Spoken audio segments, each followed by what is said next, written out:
What's up, guys? So today I have here the iPhone 15 Pro, and it has been 10 months since this device has been released, and today I'm going to be talking about my experience with this device, so let's get started. Okay, so starting off with just the new features, and of course the most important one is the action button. So you can have it set up to do a multiple different actions. I have it to translate, so it basically just kind of listens to what you're saying, and it can like translate it into whatever language you have. I have it in Arabic. So it's really cool. The voice like dictation isn't that spot on. Like as you can see, it's still kind of listening to what I had said before, and even then, it's not really that good. But yeah, so for like, it's really honestly helpful for translating. This does require internet access, and just to edit it, you're going to you're going to go into settings, and then you're going to go into the new option called action button, and then just tap on that, and there'll be a different things you can set up, or you could just have it to the default silent focus. You could do honestly whatever you want with it. So honestly, I'd say that's pretty cool that you can customize that. And now for the biggest change all year. So obviously the biggest change for the iPhone 15 Pro is US Type-C. So Apple has finally brought over US Type-C to the iPhone this year with the 15. This is on all models, so it's so nice because you can just charge all your devices like my S24 Plus with these same chargers. So that is just so nice to have, and yeah, I just can't stress how much I love that. And now for the cameras. So if you know me, the camera is the most important aspect of literally any phone that I review, and the iPhone 15 Pro has a good setup. So we have 3 cameras at the back with the main 48 megapixel sensor, and honestly, it takes pretty good photos. I'll put some samples on screen for you guys to see, and honestly, yeah, I would say it just takes really great photos. I would say it's pretty similar to the S24 Plus. I'd say the S24 Plus in certain conditions takes slightly better photos, but it's up to, personal preference. So we have 3 main cameras and a LiDAR sensor flash, pretty standard stuff at the back. And honestly, I think Apple did a good job this year, and then we have a 12 megapixel sensor at the front in the dynamic island. So overall, really nice stuff when it comes to cameras.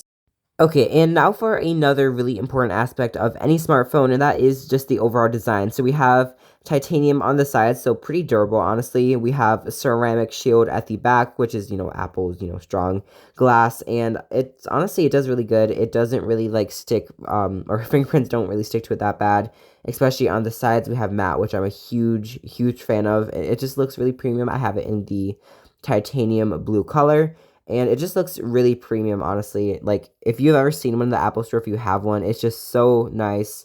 And just, like, look how good that brushed titanium looks. I think matte finishes is the way to go this year. And I'm going to be really sad if Apple does turn the iPhone 16 into a, glossy display or the sides. And around the camera visor, obviously, you do get some fingerprints. And for the screen, we just have ceramic shield, too. So, pretty honestly, really durable stuff all around. Okay, and now for the part you've all been waiting for. What has my experience been like with the iPhone 15 Pro after 9 months of usage? So, honestly, I would say it's definitely a really pleasant one. It's been a really great experience, and I just love this phone. It doesn't really overheat that much. Like right now, it's kind of warm after just filming this video, but it doesn't overheat really all that bad, but it definitely does get warm, just probably to the power, or because of the power-hungry chip. But other than that, it's been performing really great. I did notice like a kind of weird bug with phone calls, but the cameras are great, which is also, really important, especially when you're going to like dump a $1,200 on a phone. And then for the display, it's really good. We have the ProMotion 120 hertz display that can have the always on display. So just, lock it down to 1 hertz. We obviously have, basically similar design to the S24 Plus. As you can see, pretty much the same size too, slightly smaller. And honestly, I think this phone looks really great and just super premium too.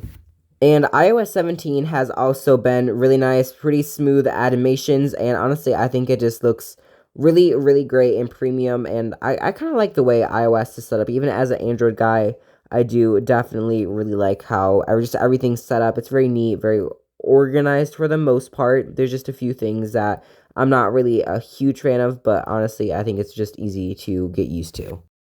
Okay, so the iPhone 15 Pro is definitely a great device. I can 100% recommend it to you if you're interested in picking it up. It's just a super solid device. It has, good design, good quality just build overall, and it just looks really nice and premium, which I think is super important. So I would definitely recommend buying this. I'll leave a link down in the description to where you can pick it up off of Apple's official website.